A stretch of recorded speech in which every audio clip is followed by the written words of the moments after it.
12ویں سپارے کی جو پہلی آیت ہے، اس پہلی آیت کریمہ میں اللہ تبارک و تعالیٰ نے رزق کے حوالے سے وعدہ فرمایا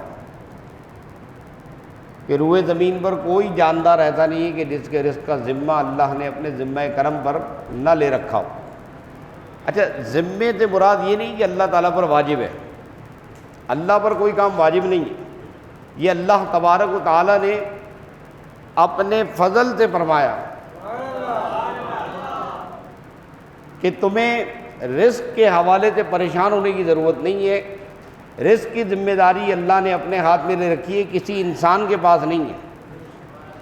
اگر کسی انسان کے پاس رزق کی ذمہ داری ہوتی نا تو پھر مشکل ہو جاتا۔ یہ اللہ تبارک و تعالیٰ نے اپنے پاک کلام میں فرمایا رزق کی ذمہ داری ہم نے اپنے ذمہ کرم پہ لے رکھی ہے، لہذا رزق کے حوالے سے پریشان ہونے کی ضرورت نہیں ہے۔ تمہارا رزق تمہارے تک پہنچے گا۔ نبی علیہ الصلوۃ والسلام نے فرمایا کہ رزق انسان کو ایسے تلاش کر رہا ہے جیسے موت اس کی تلاش میں گھوم رہی ہے۔ لیکن ہم لوگ جتنے یہاں بیٹھے ہوئے مجھ سمیت، ہم سب کیوں پریشان ہیں؟ اونچی آواز میں بولیں۔ سب نوٹوں کے لیے پریشان ہیں کہ نوٹ آ جائیں۔ تو میرے پیارے بھائی، نوٹوں کے لیے جتنا پریشان ہوں گے اتنا ہی بلڈ پریشر بڑھے گا، ہارٹ پیشنٹ کے مریض ہوں گے، اتنا ہی زیادہ شوگر بڑھے گی، اتنا ہی زندگی بے سکون رہے گی۔ زندگی کو پرسکون بنانے کا طریقہ کار یہ ہے کہ آپ نے پیٹ بھر کے کھانا کھا لیا تو بس خدا کی بارگاہ میں کھڑے ہو کے نمازیں پڑھیں، پریشان نہیں۔ ہم صحابہ اکرام علیہ رضوان کے واقعات پڑھتے ہیں کہ وہ کس قدر تکلیف میں زندگی گزارتے تھے، لیکن اس کے باوجود کبھی بھی رزق کے حوالے سے پریشان نہیں ہوتے تھے، اور رزق کے لیے کوئی تگ و دو نہیں ہوتی تھی جتنا ہم رزق کے لیے پریشان ہیں۔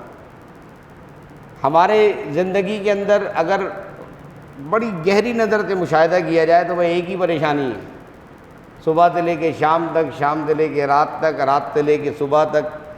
جس سے پوچھو کیا پریشانی ہے، پیسے نہیں ہیں۔ کیا تکلیف ہے، پیسے نہیں ہیں۔ جس کے پاس پیسے ہیں، اس وقت سوشل میڈیا پر وہ انڈین لڑکے کی شادی کا بڑا شور شرابہ مچا ہوا ہے کہ وہ انڈیا کا جو ہے بہت بڑا بزنس مین ہے اور پیسوں کی ایسی بہتات ہے کہ کوئی گنتی نہیں ہے۔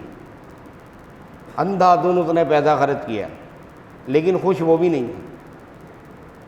اس کے جس بیٹے کی شادی ہے، اس بیٹے کو ایک ایسے مرض میں اللہ تعالیٰ نے مبتلا کیا ہوا ہے کہ دنیا جہان کی سہولت ہونے کے باوجود، دنیا جہان کی دولت ہونے کے باوجود، دنیا جہان کی فیسلٹیز ہونے کے باوجود وہ اپنے بیٹے کا علاج نہیں کروا سکتا۔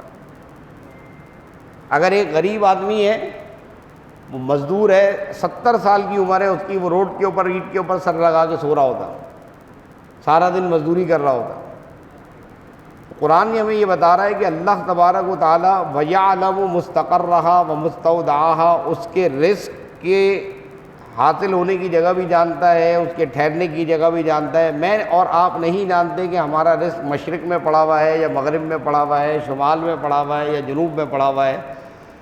ہم جب صبح اٹھتے ہیں تو پروردگار عالم جدھر ہمارا رزق ہے اس جگہ ہمیں لے کر جاتا ہے، ہم اپنے رزق کی طرف جاتے ہیں۔ نبی علیہ الصلوۃ والسلام نے فرمایا جب تم صبح فجر کی نماز مسجد میں باجماعت ادا کرتے ہو تو فجر کی نماز باجماعت ادا کر کے جب بندہ مسجد سے نکلتا ہے تو ایک فرشتہ جھنڈا لے کر اس کے ساتھ ساتھ چلتا ہے، اور وہ سارا دن فرشتہ جھنڈا لے کر اس کے ساتھ چلتا ہے۔ اس کے نصیب کا رزق اس کے پاس خود چل کر آتا ہے کہ بھائی میں تیرے نصیب کا ہوں، لے مجھے پکڑ لے۔ تو رزق کے حوالے سے قرآن مجید کی یہ آیت اور اس آیت کے اوپر بڑی بہترین تشریح جو ہے امام غزالی نے فرمائی ہے۔ اگر آپ کو سہولت ملے تو منہاج العابدین، امام غزالی کی کتاب ہے منہاج العابدین، 7 سٹیجز ہیں، ان 7 سٹیجز کا بیٹھ کے مطالعہ کریں تو انشاءاللہ تبارک و تعالی بہت زیادہ، یعنی آپ میرا شکریہ ادا کرنے آئیں گے کہ یار کس کتاب کا مشورہ دیا۔ اب تو دن بدن جیسے جیسے سوشل میڈیا بڑھتا چلا جا رہا ہے۔ موبائل کے مرض میں ہم ایسے مبتلا ہو گئے ہیں کہ کتابیں، جو سب سے اہم ترین کتاب ہے قرآن مجید، ہم نے وہ پڑھنا چھوڑ دی تو باقی کتابیں کیا ہیں۔ تو بہرحال منہاج العابدین میں امام غزالی نے وما من دابۃ فی الارض کے تحت بڑی شاندار گفتگو کی ہے۔ وہ میں چاہوں گا کہ آپ لوگ خود اس کتاب کا مطالعہ کریں تو زیادہ مزہ آئے گا، زیادہ لطف آئے گا۔ پھر یہ 12ویں سپارے میں اللہ تبارک و تعالیٰ نے تمام انبیاء کرام کی قوموں کے حالات بیان کیے ہیں اور کہا کہ ہم نے نوح کو ان کی قوم کی طرف بھیجا، اور نوح علیہ السلام کی قوم نے نوح علیہ السلام کا مذاق بنایا۔ 950 سال نوح علیہ السلام نے اپنی قوم کو تبلیغ کی، 11 یا 12 افراد مسلمان ہو سکے۔ پھر جب نوح علیہ السلام کو اللہ تعالیٰ نے فرمایا کہ اے نوح آپ کشتی بنائیں، اب نوح علیہ السلام جب کشتی بنانے لگے، نوح علیہ السلام جس جگہ رہتے تھے وہاں دور دور تک پانی کا پتہ نہیں تھا، ریگستان ہی ریگستان تھا۔ تب وہ تو نبی وقت کے نبی تھے، اللہ تبارک و تعالیٰ نے انہیں حکم دیا، انہوں نے کشتی بنانا شروع کر دی۔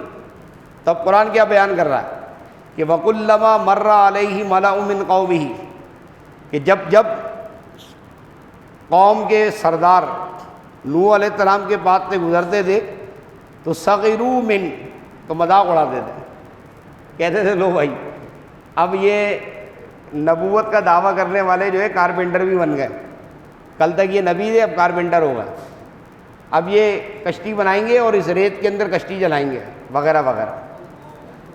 اس قسم کے بیہودہ جملے وہ کسا کرتے تھے۔ قال ان تسخروا منا فإنا نسخر منکم کما تسخرون، آپ فرماتے تھے کہ بھائی ابھی تمہارے ہنسنے کا ٹائم ہے، ابھی تم ہنس لو، پھر ہمارا بھی وقت آئے گا۔ تو ہم ان سوشل میڈیا پہ بیٹھ کے اسلام کے ساتھ مذاق کرنے والوں کو کہتے ہیں کہ آج تمہارا دن ہے، تم سوشل میڈیا پہ بیٹھ کے اپنی مرضی کا جس طرح چاہے، رمضان ٹرانسمیشن کے نام پر، افطار ٹرانسمیشن کے نام پر، سحری ٹرانسمیشن کے نام پر جو تم نے بیہودہ گیریاں مچا رکھی ہیں، جو تماشا مچا رکھا ہے، خدا کی عزت کی قسم ایک دن آئے گا جب تمہارا یہ سارے میشر، اہل میشر کے سامنے تمہاری عزت کی دھجیاں اکھاڑی جائیں گی، اور پروردگار عالم تمہاری ایک ایک بات کھول کھول کر بتائے گا۔ آج جو تم ٹی وی پر بیٹھ کر دین کے بہت بڑے درد مند، ہمدرد، خیر خواہ اور دین کے بڑے داعی بن رہے ہو، رب کعبہ کی عزت کی قسم تمہارا یہ منافقت کا چہرہ قیامت کے دن اللہ تبارک و تعالیٰ بالکل واضح کر دے گا، ہر ایک آدمی دیکھ سکے گا، اور جہنم کے سب کے آخری طبقے کے اندر تمہارا ٹھکانہ بنے گا۔ یہ بات یاد رکھنا، میں فتویٰ نہیں دے رہا کہ آپ کہیں کہ جی وقاص اعظمی صاحب فتویٰ دے رہے ہیں، یہ جو سوشل میڈیا پہ بیٹھ کے اسلام کے ساتھ مذاق کر رہے ہیں نا، اس مذاق کے متعلق قرآن مجید میں ایک جگہ نہیں کئی جگہ بہت ساری باتیں بیان کی گئیں۔ عام عوام، ہماری عوام تو سادہ لو عوام ہے، ہماری عوام تو اتنی سادہ لو ہے کہ وہ شتر مرغ کی سحریاں بنا کے کھلا رہا ہے کہ 30,000 روپے کا شتر مرغ 1.5 لاکھ روپے کا خرید کے لایا، اس کی سحری بنا کے کھلائے گا، اور 130 روپے کا کیلا اگر 200 روپے کا بکے گا تو وہ اس کے خلاف بائیکاٹ کرنے نکل جائے گا۔ یہ سارے کے سارے ٹوپی ڈرامے سوشل میڈیا پر جھیلے جھمیلے، یہ کرنے کا مقصد یہ ہے کہ آپ رمضان میں یکسوئی کے ساتھ عبادت نہ کر سکیں، آپ کی عبادت کے اندر کوئی نہ کوئی فتنہ پیدا ہو جائے۔ آپ بتا دیں مجھے رمضان میں کون عبادت کر رہا ہے؟ نماز تراویح ہے، تراویح کی نماز میں ہماری ماشاءاللہ اتنی بڑی مسجد ہے، مجھے لوگ کہتے ہیں کہ اس علاقے کی سب سے بڑی مسجد ہے، پوری فل بھری ہوتی ہے، میں کہتا ہوں کچھ بھی نہیں بھری ہوتی۔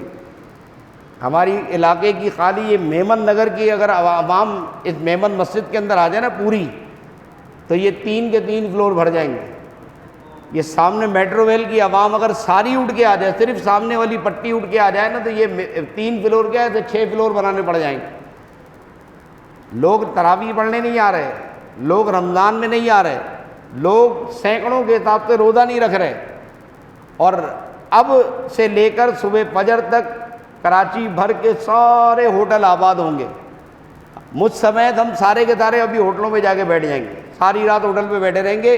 ہم میں سے کوئی ایک نہیں ہوگا جو مسجد میں بیٹھ کر اللہ کی عبادت کر رہا ہو، گناہوں پہ رو رہا ہو، قبر کو یاد کر رہا ہو، اپنے گناہوں پر کی مغفرت مانگ رہا ہو، اپنے ماں باپ کے لیے مغفرت مانگ رہا ہو، اپنے پیارے وطن پاکستان کی سلامتی کی دعائیں مانگ رہا ہو، اپنے قوم کے اندر نوجوانوں میں جو بگاڑ پیدا ہو رہا ہے اس بگاڑ کے متعلق کوئی بیٹھ کے رو رہا ہو کہ میری قوم کے نوجوان بچے بگڑتے چلے جا رہے ہیں، بگڑتے چلے جا رہے ہیں، ان کا بگاڑ کیسے درست کریں۔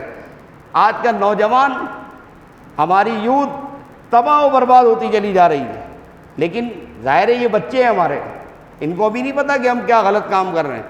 یہ آج سے 20 سال بعد 30 سال بعد ان کو کنسیڈر کریں گے، یہ کنسیڈر کریں گے، 30 سال بعد ان کو احساس ہوگا، لیکن اس وقت گزر چکا ہوگا، وقت گزر چکا ہوگا۔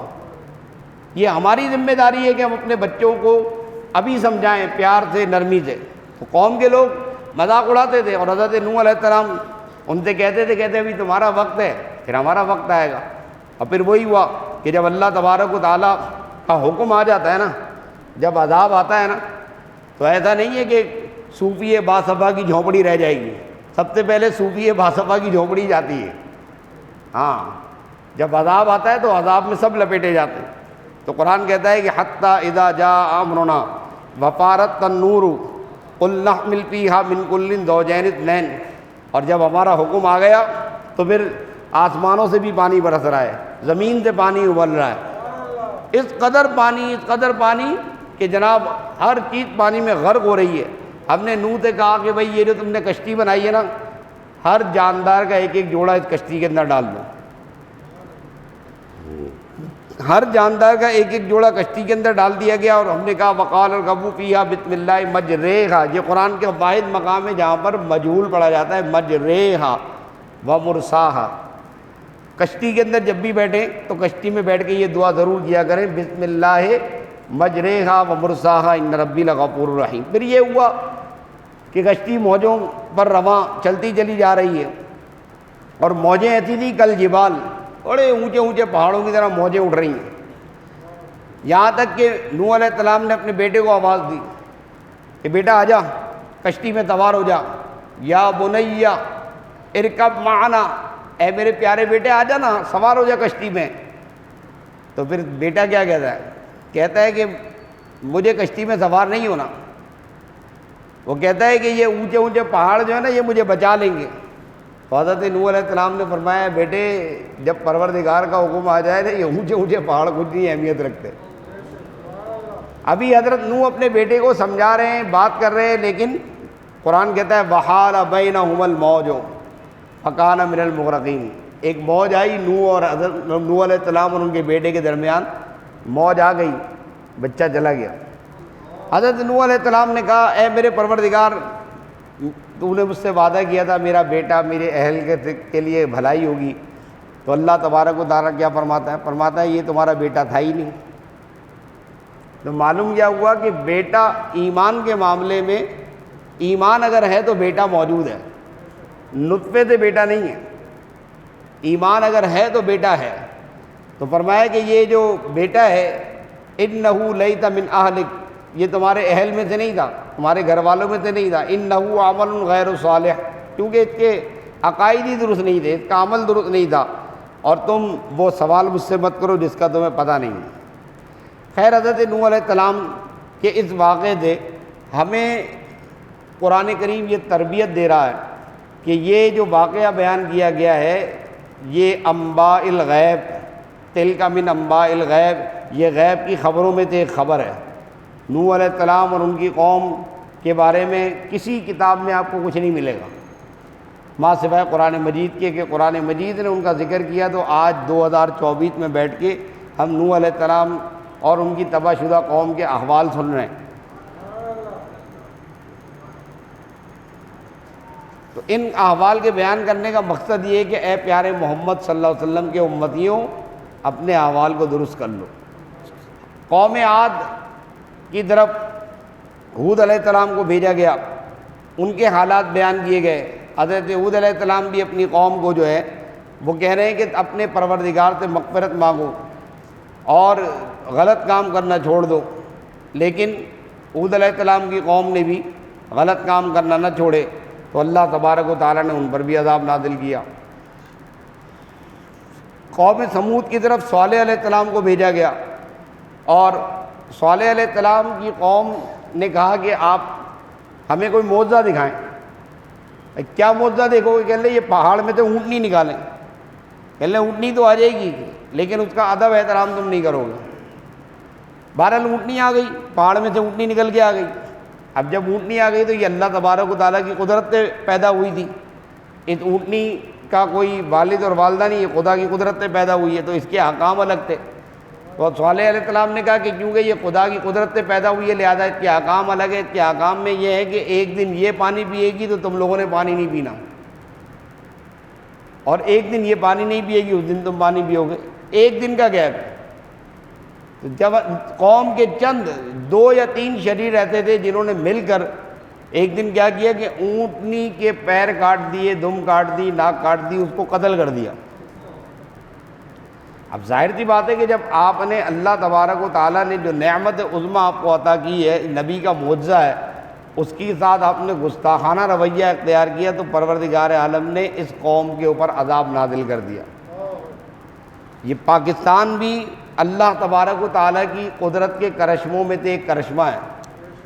اگر آپ پاکستان اور خطہ پاکستان کے متعلق اسٹڈی کریں گے تو آپ کو اندازہ ہوگا کہ اللہ تبارک و تعالیٰ نے خاص اپنے فضل سے ہمیں زمین کا یہ ٹکڑا عطا کیا ہے جہاں آج بیٹھ کر ہم جو زمین کا ٹکڑا اسلام کے نام پہ ہم نے حاصل کیا ہے، مزے کی بات یہ ہے کہ اسی زمین کے ٹکڑے پہ بجائے اسلام کو نافذ کرنے کے، بجائے نظام مصطفیٰ نافذ کرنے کے، اس زمین کے ٹکڑے پر ہی اسلام کے خلاف سب سے زیادہ بکواس ہو رہی ہے، سب سے زیادہ۔ آپ پاکستان سے باہر نکل جائیں، کسی بھی ملک میں چلے جائیں، کہیں پر بھی مذہب کے اوپر بات نہیں ہوتی۔ سعودیہ چلے جائیں، شام چلے جائیں، فلسطین چلے جائیں، UK چلے جائیں، USA چلے جائیں، مذہب لوگوں کا اپنا پرسنل مسئلہ ہے، آپ کی مرضی ہے، آپ جو مذہب چاہیں ایڈاپٹ کریں۔ مسلمان ہیں آپ مسلمان رہیں، یہودی ہیں آپ یہودی رہیں، عیسائی ہیں آپ عیسائی رہیں۔ کسی ملک میں میڈیا پر بیٹھ کر اس قسم کی باتیں نہیں ہوتی۔ یہ صرف ہمارا پیارا پاکستان ہے جہاں پر شتر بے مہار کی طرح گدھے، گھوڑے، کتے، بلے، جس کی سمجھ میں آتا ہے وہ میڈیا پہ آ کر کے چاؤں چاؤں، پاؤں پاؤں، بھوک بھوک، پتہ نہیں کیا کیا بکواس کرتا رہتا ہے۔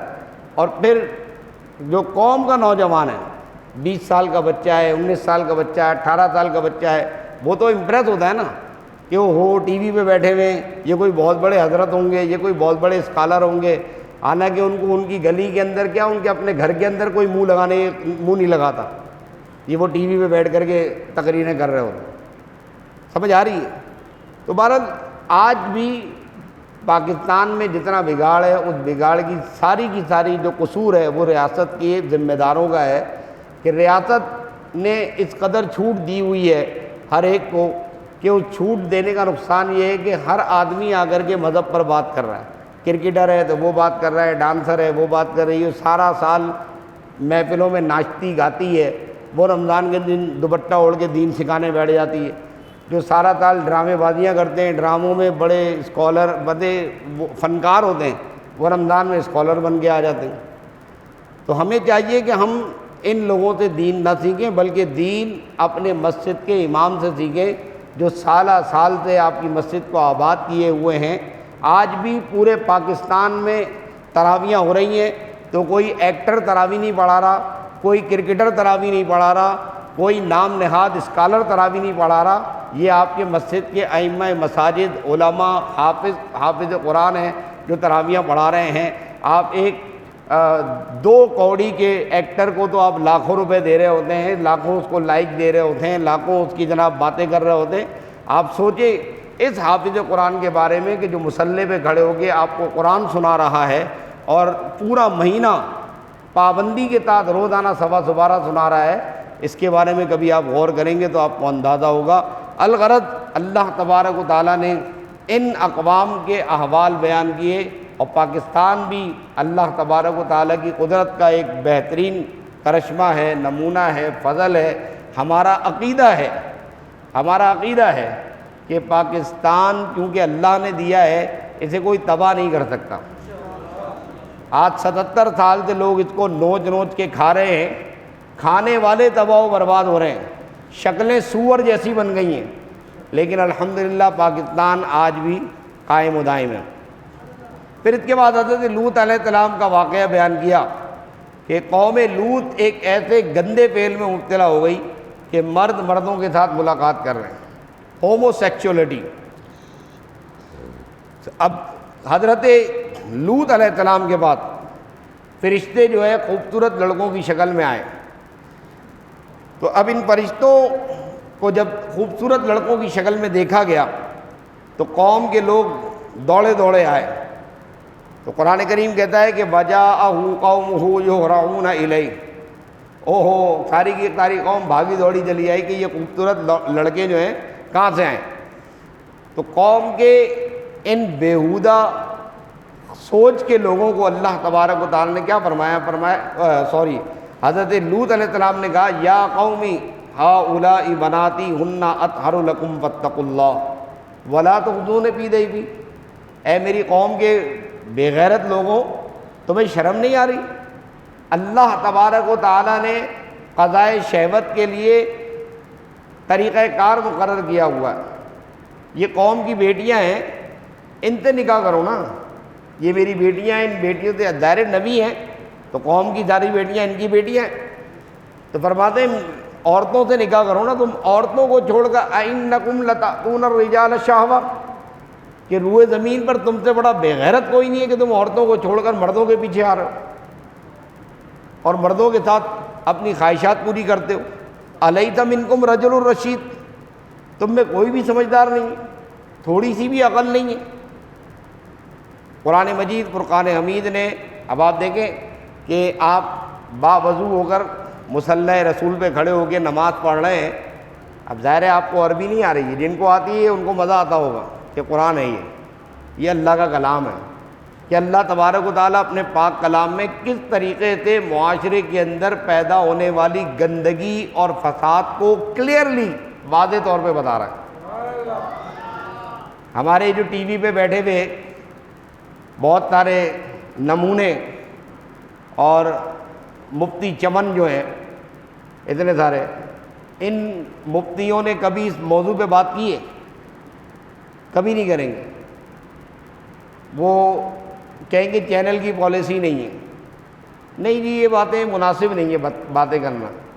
میں نے کہا وہ مناسب ہے کہ آج کا ہمارا 20 سال کا 19 سال کا 18 سال کا 12 سال کا بچہ جو ہے وہ دیگر ممالک کی گندی بیہودہ ننگی فلمیں دیکھ رہا ہے اور اندرون خانہ وہ بگڑتا چلا جا رہا ہے، تباہ و برباد ہو رہا ہے۔ اس پر بات کرنا گناہ ہے، بات نہیں کر سکتے، اپنی قوم کے بچوں کو سمجھا نہیں سکتے، بتا نہیں سکتے۔ ریاست نے تو اپنی ذمہ داری پوری کی نہیں ہے۔ میرا تو کہنا یہ کہ ریاست کی ذمہ داری تھی کہ وہ اس کے اوپر انٹرنیٹ کے اوپر پابندی لگاتا کہ بیہودہ قسم کی ویڈیوز یہاں ہونی نہیں چاہیے، جیسے ہمارے دیگر ممالک کے اندر ہے۔ بہت سے ایسے ممالک ہیں، سعودیہ میں ابھی مدینہ شریف 2 مہینے رہ کر آؤں، وہاں پہ نیٹ بڑا کنٹرول ہے، سوال ہی پیدا نہیں ہوتا آپ کے وہ بیہودہ ویڈیو ادھر آ جائے۔ تو آپ کے پاس نیٹ کیوں نہیں کنٹرول ہے؟ جب الیکشن تھے تو الیکشن والے دن آپ کو نیٹ کنٹرول کرنا تھا تو آپ نے اس دن کنٹرول کر لیا سارا کا سارا ہے۔ تو جب آپ کی مرضی ہو تو آپ سب کام کر لیں، اور جب ہم کہہ رہے ہیں کہ قرآن و سنت پر عمل ہونا چاہیے، قرآن و سنت کے مطابق اس قانون کو یہاں نافذ کرنا چاہیے، تو پھر آپ جناب والا ہیلے بہانے کر رہے ہیں۔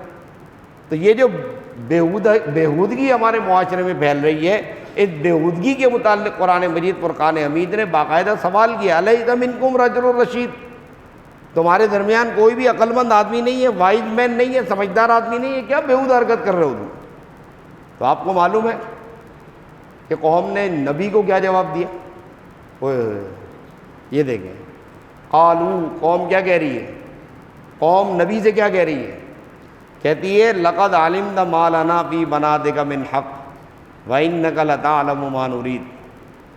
میں اگر اپنے لفظوں میں ترجمہ کروں تو میں یہ ترجمہ کرتا ہوں کہ اے لوط، آپ جانتے ہیں کہ ہمیں آپ کی قوم کی ان بیٹیوں میں کوئی دلچسپی نہیں ہے، ہم کو جس چیز میں دلچسپی ہے ہم کو وہ دے دیں۔ اس پر لوط علیہ السلام جلال میں آ گئے اور آپ نے فرمایا لو ان لی بکم قوۃ او آوی الی رکن، کاش کہ میرے پاس ایسی قوت ہوتی کہ میں تمہارا قلعہ کما کر دیتا۔ اس موقع پر اب یہ جو لڑکے خوبصورت لڑکے تھے نا، ان میں سے کسی نے کہا اے لوط آپ جلال میں بتائیے، آپ نے جو بات کہنی تھی آپ نے اپنا پیغام پہنچا دیا، آپ نے اپنی بات پوری کر لی، حجت تمام ہو گئی، آپ کی قوم ابھی بھی اسی بے غیرتی اور بےہودگی پر قائم و دائم ہے، لہذا اب آپ کیا کریں کہ رات کے تھوڑے حصے کے اندر اپنے اہل کو، اپنے ایمان والے مخلص لوگوں کو لے کر نکل جائیں، آپ کی بیوی آپ کے ساتھ نہیں جائے گی، یاد رکھیے گا۔ حضرت لوط علیہ السلام کی بیوی، حضرت لوط علیہ السلام کی بیوی جو تھی ان کے ساتھ نہیں گئی، اور وہ پھر کافروں کے ساتھ ہو گئی۔ پھر اللہ تعالیٰ فرماتا ہے کہ ہم نے جب عذاب نازل کیا تو ان پر پتھروں کی ایسی برسات کی کہ زمین کو اس طرح ہلا دیا جیسے ہم دری یوں یوں کر کے ہلاتے ہیں۔ عالیہا سافلہا، ایسے لے گئے پھر ایسے لے آئے، پھر ایسے لے گئے پھر ایسے لے آئے۔ وَأَمْطَرْنَا عَلَيْهَا حِجَارَةً مِّن سِجِّيلٍ، پتھروں کی برسات کی ہم نے، اور ہر پتھر پر جس پہ لگنا تھا نا اس کا نام مور لگی ہوئی ہوتی کہ اسی پہ لگے گا جا کے، اس طرح عذاب نازل کیا۔ اور پھر اللہ تعالیٰ فرماتا ہے مکہ، اہل مکہ تھے، وَمَا هِيَ مِنَ الظَّالِمِينَ بِبَعِيدٍ، اے مکے والوں وہ جو بستی ہے نا تم سے زیادہ دور نہیں ہے، ذرا سا جا کے دیکھ لو کہ اللہ نے وہاں کیسا عذاب نازل کیا۔ تو اللہ کے عذاب سے ڈرنا چاہیے اور اللہ تبارک و تعالیٰ کے عذاب سے پناہ مانگنی چاہیے۔ یہ رحمت عالم صلی اللہ تعالیٰ علیہ وآلہ وسلم کی رحمت کا صدقہ ہے کہ اس قدر نافرمانیاں ہونے کے باوجود بھی الحمدللہ پاکستان میں ابھی بھی آسمان سے پتھر نہیں برسے۔ اعمال تو وہی ہیں کہ آسمان سے پتھر برسے ہیں، لیکن رحمت عالم، جان عالم صلی اللہ علیہ وسلم کی رحمت کا صدقہ ہے کہ الحمدللہ رب العالمین اس قدر نافرمانیاں ہونے کے باوجود بھی وہ کرم ہی کرم فرما رہا ہے اور کرم ہی کرم برسا رہا ہے۔ ہم اس رمضان کی مقدس گھڑیوں میں پروردگار کی بارگاہ میں پھر دعا کرتے ہیں کہ اللہ تعالیٰ ہمیں بھی اور ہماری قوم کے لوگوں کو بھی ہدایت عطا فرما دے، اور ہماری قوم میں جو بگاڑ اور فساد پیدا ہو گیا ہے اللہ تبارک و تعالیٰ اس ماہ رمضان المبارک کی بابرکت ساعتوں کے صدقے طفیل یہ بگاڑ درستگی میں بدل دے، اور ہمارے گناہوں کو نیکیوں میں بدل دے، ہماری پریشانیوں کو سکون میں بدل دے۔ اے رب کریم ہم پر اور ہمارے پورے ملک پاکستان پر اپنی رحمت نازل فرما دے۔ آمین آمین برحمتک یا ارحم الراحمین، وآخر دعوانا ان الحمد للہ رب العالمین۔